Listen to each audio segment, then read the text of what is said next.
우리가 성경에 보면은 창세기가 제일 먼저 나오죠. 창세기가 이제 50장으로 되어 있습니다. 창세기가 정말 중요해요. 왜냐하면은 성경을 이렇게 보다 보면은 성경은 항상 1장 1절이 중요합니다. 성경은 1장 1절이 중요하다. 그래서 시편 1편이 너무 중요하고 또 창세기 1장이 너무 중요합니다. 그 창세기 1장 1절에 보면 태초에 하나님이 천지를 창조하시니라. 우리가 믿는 하나님은 이같이 천지를 창조하신 창조주 하나님이시다. 이걸 아주 명확하게 밝힌 것이 바로 창세기 1장 1절입니다.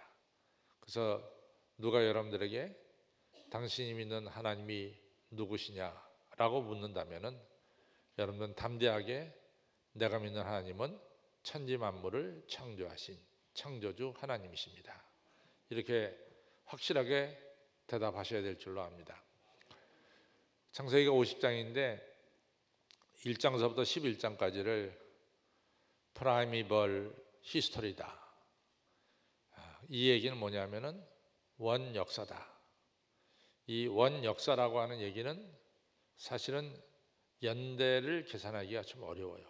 그래서 우리가 성서학자들은 창세기 1장서 11장까지 프라이미벌 히스토리다 이렇게 말합니다.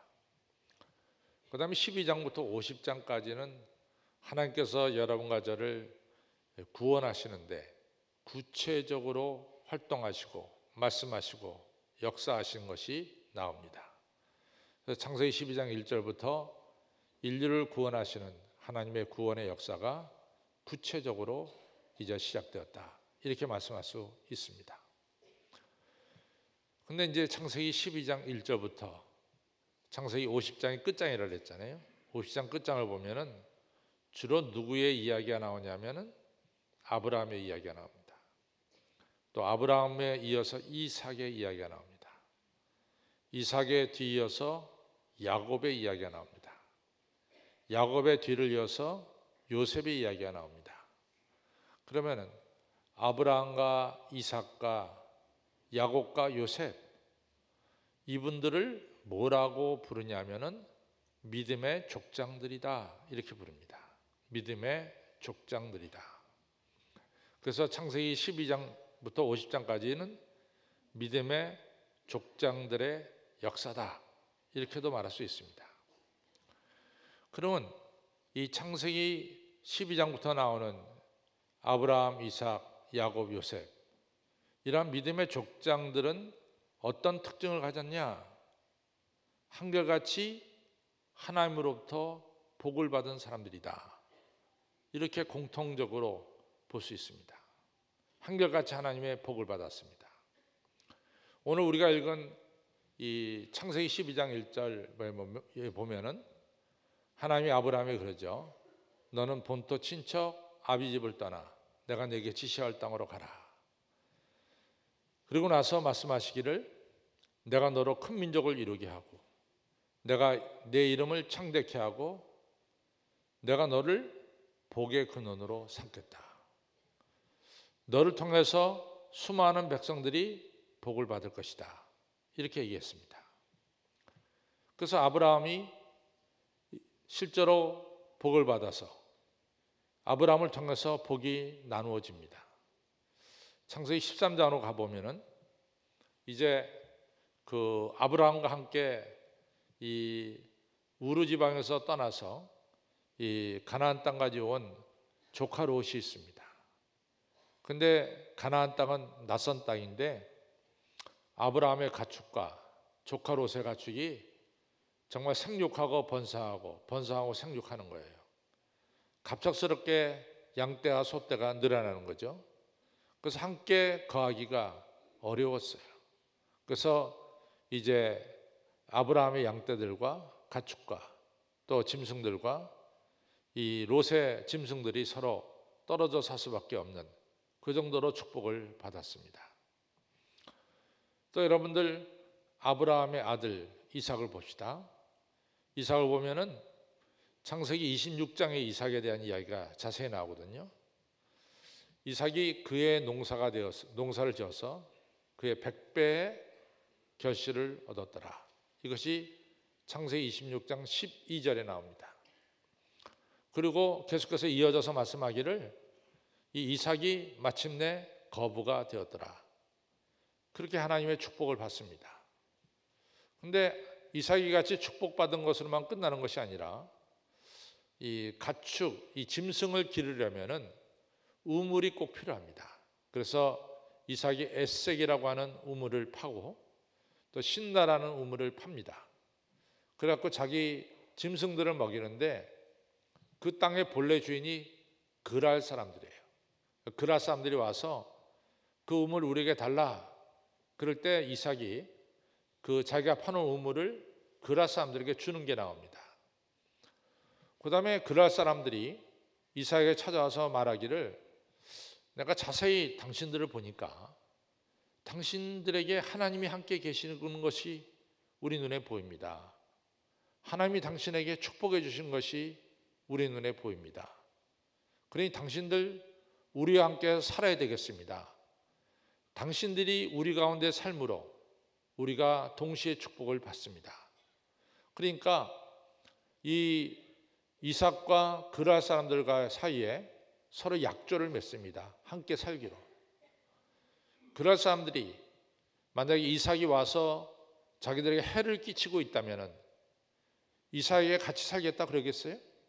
아니죠. 내쫓죠. 근데 이삭이 들어와서 살면서 자기들이 축복을 받으니까 이삭에게 더 같이 살자고 약조를 맺자는 이야기입니다. 이처럼 아브라함도 하나님께 복을 받고 다른 사람들에게 복을 나누어주고 또 이삭도 하나님께 복을 받고 자기 주변 사람들에게 복을 나누어줍니다. 야곱도 마찬가지죠. 이삭의 아들 야곱도 마찬가지입니다. 창세기 28장에 보면 1절에 보면 야곱이 본래 자기가 살던 땅이 브엘세바입니다. 브엘세바가 야곱의 고향이에요. 근데 이제 고향을 떠나서 이 야곱이 하란이라고 하는 자기 외삼촌 라반의 집을 향해 갑니다. 굉장히 먼 곳이에요. 그때 야곱이 떠날 때 빈손으로 떠났어요. 뭐 가져갈 것이 없었어요. 그래서 빈손으로 외삼촌 라반의 집에 갔습니다. 그리고 외삼촌 라반의 집에서 20년을 살게 됐죠. 그리고 창세기 32장에서는 이 야곱이 외삼촌 라반의 집에서 떠나서 자기 고향인 브엘세바로 돌아오는 이야기가 나옵니다. 그때 야곱이 뭐라고 얘기하냐? 하나님 너무 감사합니다. 제가 고향을 떠날 때 막대기 하나 가지고 떠났는데 제가 지금 고향 돌아오는 이 길에 하나님이 준 축복으로 2때나 이루었습니다. 엄청나게 많은 재물을 가지고 돌아온다 이 얘기죠. 빈손 들고 갔다가 20년 만에 큰 부자가 돼서 이 야곱은 소위 말해서 금이 환영하는 이런 역사가 일어났습니다. 그런데 더 중요한 것은 창세기 30장에 보면 외삼촌 라반이 야곱이 가는 것을 막습니다. 자네 가지 말아라. 내가 자네가 우리 집에 옴을 통해서 자네 때문에 하나님이 우리에게 복을 내려 주셨다. 자네가 우리 집에 와서 하나님이 자네도 축복하셨지만은 나도 축복해 주셨어. 그러니까 자네 가지 말고 우리 함께 더 살자. 이것이 창세기 30장에 나옵니다. 야곱도 역시 하나님께 복을 받고 또 다른 사람들에게 복을 나누어주는 이러한 삶을 살았습니다. 제가 오늘 설교 제목을 복덩이다 이렇게 정했어요. 복덩이. 복덩이의 뜻은 뭐냐? 먼저 자신이 하나님께 복을 받은 사람입니다.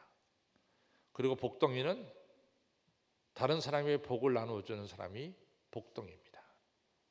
그래서 아브라함도 하나님께 복을 받고 복을 나누어주는 복덩이로 살았고 이삭도 하나님께 복을 받고 복을 나누어주는 복덩이로 살았고 또 야곱도 역시 하나님께 복을 받고 복을 나누어주는 복덩이로 살았습니다. 요셉 두말할 것 없죠. 요셉이 17살 나이에 애굽 땅에 노예로 팔려갔어요. 형들이 은 20을 받고 아라비아 상인에게 팔았습니다. 요셉이 정말 어린 나이에 노예로 포로로 애굽 땅에서 고생했어요. 근데 요셉의 결국은 뭡니까? 총리 대신이 됐어요. 하나님께 축복을 받았습니다. 요셉이 총리 대신 돼서 권세만 부렸습니까? 아니죠. 요셉이 곡식이 없어 이 가나안 땅에서 애굽으로 곡식 구하러 온 자기 형제들을 보게 되죠. 형제들은 자기 앞에 서 있는 분이 자기들이 팔아버린 요셉인 줄 알고 벌벌 떱니다. 형들이여 두려워하지 마소서. 형들이여 무서워하지 마소서. 하나님이 먼저 저를 이곳에 보내셔서 만민의 생명을 구하려고 보내셨습니다. 요셉이 풍년 7년 동안 곡식을 잘 준비하고 다가오는 흉년 7년을 잘 대비했습니다.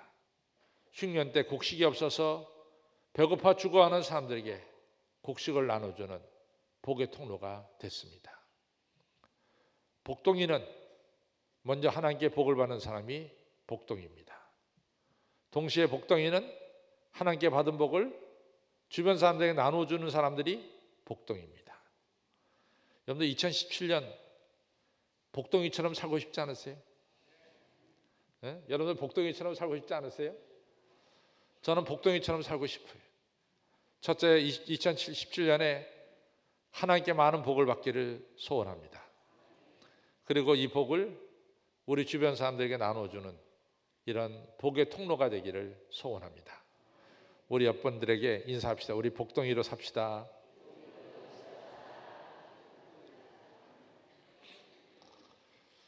성경에 보면은 이 복덩이란 말이 히브리어로 뭐냐면 브라카라고 합니다. 브라카.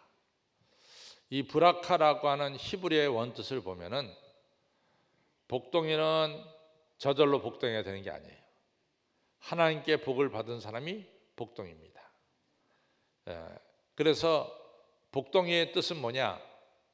나는 우리 부모님이 우리 선대로부터 엄청나게 재산이 많아서 내가 태어나자마자 나는 가쁘다.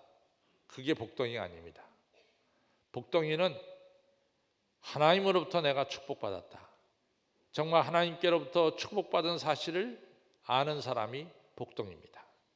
그래서 복덩이의 시작은 하나님으로부터 시작돼요. 하나님이 축복하셔서 복덩이가 되는 겁니다. 아브라함이 복덩이 된 것은 하나님께서 아브라함에게 축복하셔서 아브라함이 복덩이로 시작이 된 거죠.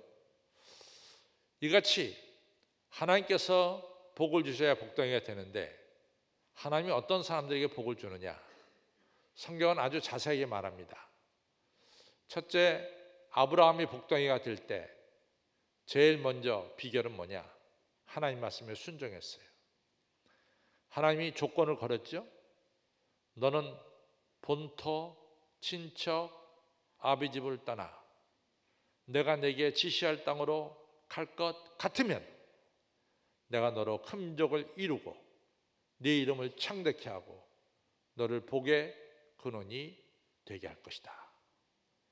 그냥 큰 민족을 이루고 그냥 그 이름을 창대케 하고 그냥 그를 복의 근원으로 삼는 것이 아니에요. 네가 내 말에 따라서 하나님 말씀에 따라서 본토, 친척, 아비 집을 떠나 내가 내게 지시할 땅으로 갈 것 같으면, 우리 영어로 말하면 if, then, 갈 것 같으면은 내가 너로 큰 민족을 이루게 하겠다. 아브라함은 하나님 말씀에 순종해서 이 본토 친척 아비 집을 떠났어요. 이게 사실은 좀 더 자세하게 설명하면 그렇습니다. 아브라함이 본래 살던 곳은 우루 지방이에요. 우루는 세계 3대 문명의 발생지입니다. 상당히 많은 사람들이 모여 살았고 높은 문명을 유지하며 산 지역이 우루 지역입니다. 지금으로 따지면 우리 서울에서의 생활과 같은 곳, 뉴욕과 도쿄와 같이 굉장히 발전된 도시에서 살아가는 삶이다, 이렇게 볼 수 있어요. 그러면 아브라함이 간 가나안 땅은 뭐냐? 이 우르 지방에 비하면 너무나 오지입니다.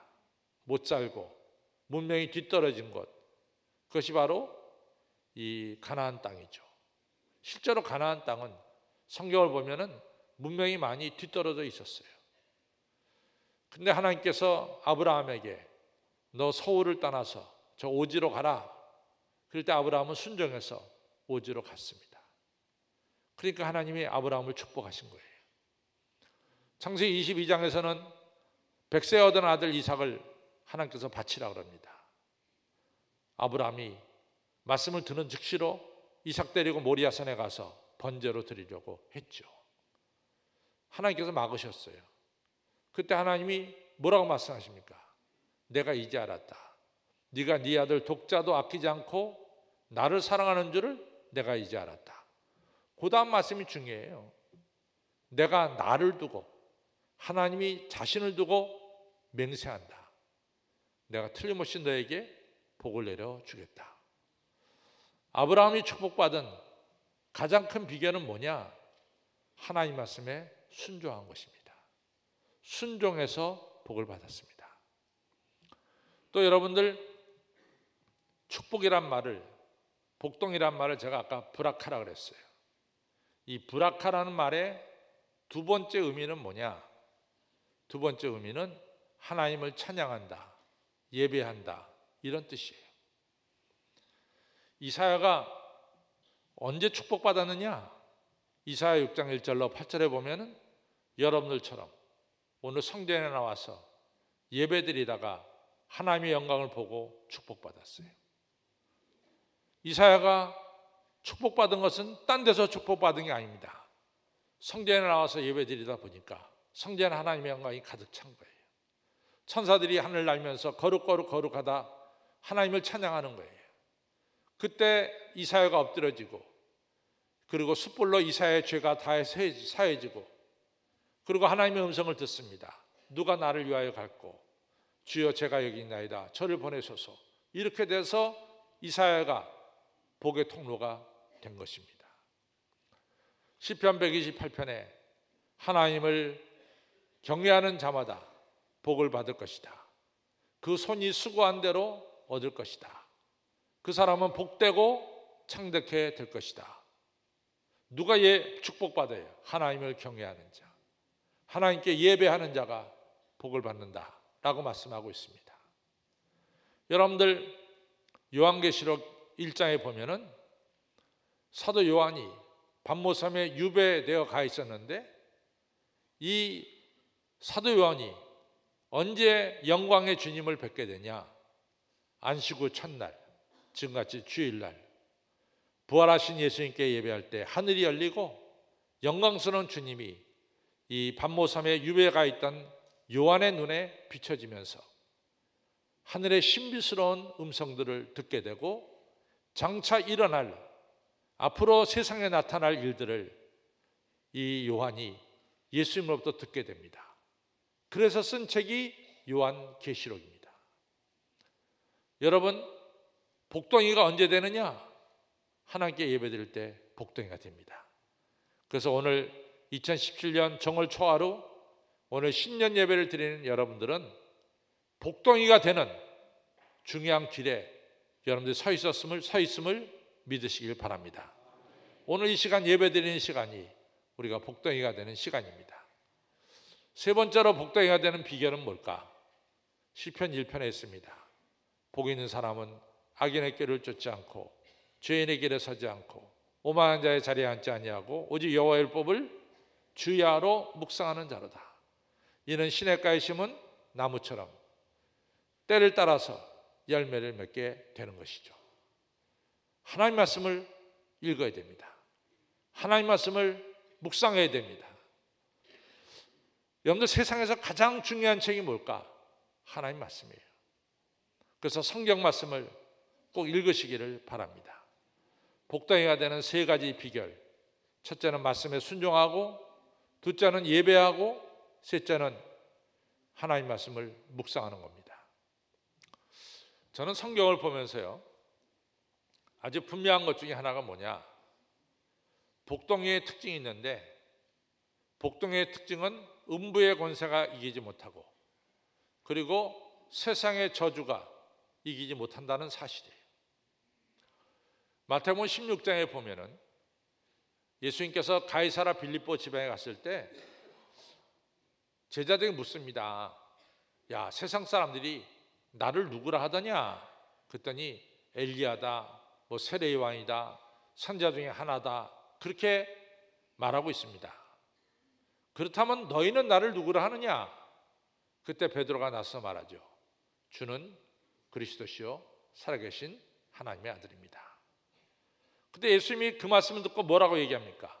바요나 시몬아, 내가 복이 있도다. 이를 내게 알게 하니는 내 혈육, 내 부모가 아니라 하늘에 계신 아버지께서 알게 했다. 하나님께서 알게 했다. 너 이제부터 베드로야, 내 반석 위에 교회를 세우리니 음부의 권세가 이기지 못할 것이다. 음부의 권세가 이기지 못할 것이다. 내가 너한테 천국 열쇠를 주마. 땅에서 매면 하늘에서 매고, 땅에서 풀리면 하늘에서 풀리리라. 여러분, 이 베드로가 하나님께 축복받으면서 하나님께서 주신 하나의 보장의 약속이 뭐냐? 음부의 권세가 너를 이기지 못할 것이다. 실제로 우리가 성경을 보면요, 마태복음 14장에 이 베드로가 바다 위를 걷다가 풍랑이 두려워서 그걸 바라보다가 물속에 빠져요. 자칫하면 물속에 빠져 죽게 됐죠. 그런데 하나님이 손을 뻗어서 우리 예수님이 베드로를 건져주십니다. 또 사도행전 12장에 보면은 헤롯 아그리빠가 이제 예수님의 제자들 사도들을 죽이려고 베드로를 갖다가 감옥에 집어넣었어요. 베드로 옆에는 16명의 간수가 둘러싸고 있습니다. 내일 아침 해가 뜨면은 베드로는 목이 잘려 죽을 수밖에 없게 됐습니다. 그런데 그날 저녁에 천사를 보내서 우리 예수님께서 베드로를 감옥 속에서 끌어내십니다. 묶여있던 착고를 풀리게 해주시고 닫혀있던 감옥의 문을 2개나 열어주시면서 다시금 초대교회가 모였던 예루살렘 교회로 베드로를 하여금 갈 수 있도록 인도해 주셨어요. 여러분, 음부의 권세가 베드로를 이기지 못했어요. 여러분들, 아브라함도 마찬가지예요. 아브라함도 아시다시피 이 가나안 땅에 와서 갑작스럽게 기근이 닥쳤어요. 먹을 것이 떨어졌어요. 그러니까 아브라함이 어디로 가냐면은 이 애굽으로 내려갑니다. 그러면서 사례한테 그런 얘기를 해요. 당신은 아름다우니까 아마 남자들이 당신을 빼앗으려고 나를 죽이고 당신을 빼앗을지 모르겠어. 그러니까 애굽에 가서는 당신은 내 누이 동생으로 하고 나는 당신 오라비로 하자. 이렇게 서로 계획을 짜고 이제 애굽에 내려갔어요. 아시다시피 애굽 왕 바로가 사례가 눈에 들었습니다. 사례를 갖다가 자기 부인으로 삼겠다고 그랬어요. 그러니까 아브라함이 자기 누이 동생이니까 괜찮다고 허락을 했어요. 성경에 보면 많은 물자를 아브라함이 자기 아내를 바로에게 주면서, 바로는 아브라함의 동생으로 알았죠. 실제는 아브라함의 아내인데, 그런데 많은 물질을 아브라함이 받고 자기 아내를 바로 아내로 내어줬죠. 바로가 그날 저녁에 꿈에 엄청나게 이상한 것을 보게 되는 거예요. 무시무시한 꿈을 꾸게 되는 겁니다. 그래서 그 꿈속에서 바로가 깨닫게 됩니다. 아, 이 여자가 아브라함의 누이 동생이 아니라 아브라함의 부인이라는 것을 알게 되죠. 그 다음 날 바로는 이 사례를 아브라함에게 돌려보냅니다. 그리고 바로는 아브라함을 책망합니다. 당신이 어떻게 나한테 거짓말했냐? 당신 아내를 어떻게 누이라고 속이느냐? 막 책망을 했어요. 하나님을 경외하는 아브라함이 하나님을 모르는 사람에게 책망을 받았습니다. 얼마든지 바로는 거짓말했다고 아브라함을 죽일 수도 있었어요. 근데 바로의 마음이 어떻게 변했는지 오히려 고향으로 돌아가는 아브라함에게 많은 물자를 더 줬습니다. 음부의 권세가 이기지 못했죠. 세상의 저주가 아브라함에게 임하지 아니했습니다. 여러분, 그뿐이에요? 창세기 35장에 보면 야곱도 마찬가지예요. 야곱이 아들 12, 딸 하나 디나를 뒀어요. 디나라는 딸이 세겜 땅에 왔을 때 하몰 자손의 아들한테 성폭행을 당했어요. 하몰 자손이 이 디나와 결혼하기를 원했어요. 이 땅은 하몰 자손의 땅이에요. 그 땅에 야곱이 잠시 나그네로 와 있는 거예요. 근데 그 땅 주인이 이 야곱에게 사돈 맺자 그런 거예요. 그러니까 뭐 사돈을 맺기로 했어요. 그래서 하몰의 자손과 이 디나와 결혼을 하게 됐습니다. 그때 야곱 쪽에서 하몰 자손 사돈에게 내는 조건이 뭐냐면은 우리 이스라엘 사람들은 할례 받지 않은 사람들하고는 결혼하지 않는다. 당신네 남자들은 할례 받아야 된다. 할례 다 받게 했어요.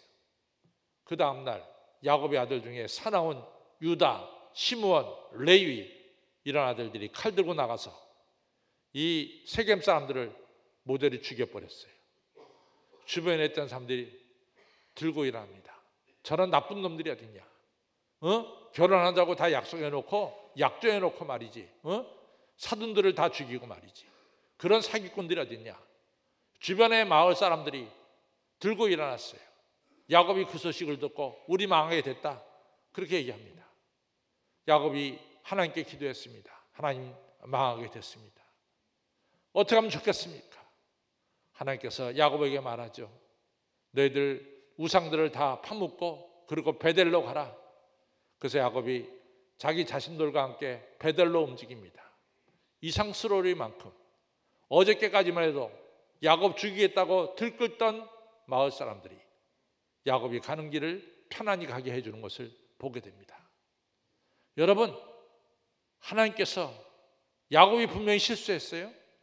그럼에도 불구하고 음부의 권세가 이기지 못하도록 야곱을 지켜주신 것을 볼 수가 있습니다. 어찌 이 이야기가 베드로의 이야기요, 어찌 이 이야기가 아브라함의 이야기요, 어찌 이 이야기가 야곱의 이야기만 되냐 그 말이에요. 여러분과 제가 2016년을 살아왔어요. 여러분과 저는 우리가 분명히 실수해서 처벌받아야 되고 어려움을 겪어야 되고 화를 맞아야 되지만은 음부의 권세가 여러분과 저를 이기지 못했고 저주가 여러분과 저를 이기지 못했습니다. 그런 적 있습니까? 없습니까? 우리에게는 있어요. 여러분, 없다고 자신할 사람이 어디 있어요? 우리에게는 있습니다. 하나님은 하나님 백성 여러분과 저에게 복덩이가 되게 해주시고 세상의 저주와 세상의 이 음부의 권세가 여러분과 저를 이기지 못하도록 오늘도 하나님은 구름기둥과 풀기둥으로 지켜주시고 인도하시고 함께해 주십니다. 마치 우리가 영화를 보면은 영화의 주인공이 그 빗발치는 그 총알 속에서도 영화의 주인공은 살아남듯이 그 어려운 가운데서도 하나님께서는 아브라함을 살려주시고 이삭을 살려주시고 야곱을 살려주시고 베드로를 살려주시고 오늘 예배드리는 여러분과 저를 살려주셨음을 믿으시기를 바랍니다.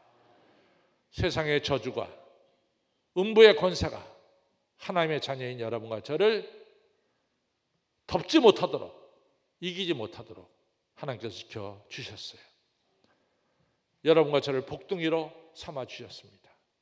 하늘의 복을 받은 자로 세상의 저주가 우리를 이기지 못하도록 여러분과 저를 축복해 주셨어요. 복둥이의 사명은 뭡니까? 복을 나눠주는 거예요. 복을 나눠주는 겁니다. 복을 나눠줘야만이 복덩이의 사명을 완수하는 거예요. 2017년 우리가 받은 복을 우리 이웃들에게 나눠줘야 됩니다. 여러분, 사도 바울이 너무나 복을 받았어요. 당신 예루살렘 가면 죽어. 그때 사도 바울이 뭐라고 합니까? 사도행전 20장 24절에 내가 주 예수께 받은 사명, 그 은혜의 복음, 이 축복의 복음을 나누어 주려 하면은 내 생명을 조금 더 귀한 것으로 여기지 아니하노라. 나는 복을 나눠 주겠다. 베드로 전후서를 통해서 베드로가 말하는 게 뭡니까? 내가 예수님에 대해서 알고 있고 본 것과 경험한 것을 내가 이 땅에 육체로 살아가 있는 동안에 끝까지 다른 사람들에게 나는 전해야 된다. 복을 나눠줘야 된다. 이것이 베드로 전후서를 통해서 우리에게 주신 말씀입니다. 여러분 2017년 복덩이로 사세요. 복덩이로 사시기 바랍니다. 여러분들이 가는 곳에 복이 나누어져서 이같이 성경에 나오는 것처럼 야곱 우리 집에 좀 더 있어, 이삭 우리 마을에 좀 더 있어야 돼, 자네 때문에 우리가 복을 받아, 이렇게 환영받는 우리의 인생이 되어야 될 줄로 믿습니다. 복덩이 누가 되느냐? 하나님 말씀에 순종하는 자. 복덩이 누가 되느냐? 하나님께 예배드리는 자. 복덩이는 누가 되느냐? 하나님 말씀을 묵상하는 자입니다. 이 복덩이는 어떠한 일을 하느냐? 하나님께 받은 복을 나누어 주는 2017년이 되시기를 주님의 이름으로 축원합니다. 아버지 하나님 감사합니다. 2017년을 살아갑니다. 저희 모두 복덩이가 되게 하여 주옵소서. 하나님 말씀 순종하게 해주시고 이처럼 하나님께 1년 52주 한결같이 주일 성수하며 예배드릴 수 있도록 찬양할 수 있도록 믿음 주시고 하나님 말씀을 소중히 여겨 주의 말씀 묵상하는 가운데 시냇가에 심겨진 나무처럼 시절을 쫓아 결실을 맺어 하늘의 복을 받는 하나님의 사람이 되며 또한 저주와 음부의 권세가 이기지 못하는 하나님이 보호하시고 인도하는 복덩이가 되며 나아가서 복을 나누어 주는 복덩이 되게 하여 주옵소서. 예수님 이름으로 감사하며 간절히 기도를 쌓옵나이다. 아멘.